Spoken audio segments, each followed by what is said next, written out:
Praise lord. దేవునికి సమస్త మహిమ కలుగునుగాక. శుభోదయం. ఈ ఉదయకాల సమయంలో అందరూ బాగున్నారని నేను అనుకుంటున్నాను. ఈ ఉదయకాల సమయంలో మీరందరూ బయటికి వెళ్తున్నారేమో ఒకవేళ. చిన్న మాటలు నాతో కలిపి చదువుకొని అప్పుడు బయటికి వెళ్ళండి.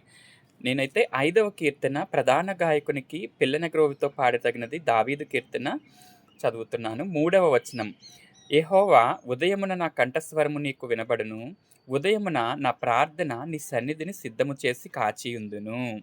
అంటే ఈ కీర్తనకి అర్థం ఏంటంటే, ఉదయాన్నే ఒక్క పాట, దేవుని గూర్చిన ఒక్క పాట మనం పాడుకొని, ప్రార్థన చేసుకొని మన పని ప్రారంభించినట్లయితే అద్భుతమైన విజయాన్ని మనం పొందుకోబోతున్నాం. ఈరోజు ఈ పని నిమిత్తమైతే నువ్వు వెళ్తున్నావో, ఏ పని నిమిత్తమైతే ఏ కార్యం జరగాలి అని అనుకుని వెళ్తున్నావో, చిన్న ప్రార్థన మనసులో చేసుకో. ప్రభువా, నేను ఈ పని నిమిత్తం వెళ్తున్నాను.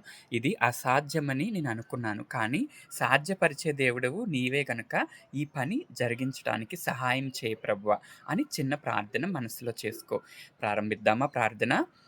మహోన్నతుడా, పరిశుద్ధుడా, ప్రేమ కలిగిన తండ్రి, ఈ ఉదయకాల సమయంలో ప్రభువా, ఇదిగో ప్రభువా నా తండ్రి, పలానా పని నిమిత్తం ప్రభువా నేను బయటికి వెళుతున్నాను. ఈ ఉదయకాల సమయంలో నా అడుగు బయట పెడుతుండగా ప్రభువా నాయనా, మా వాహనానికి మీరు తోడుగా ఉండండి. మీ కృప దయచేయండి.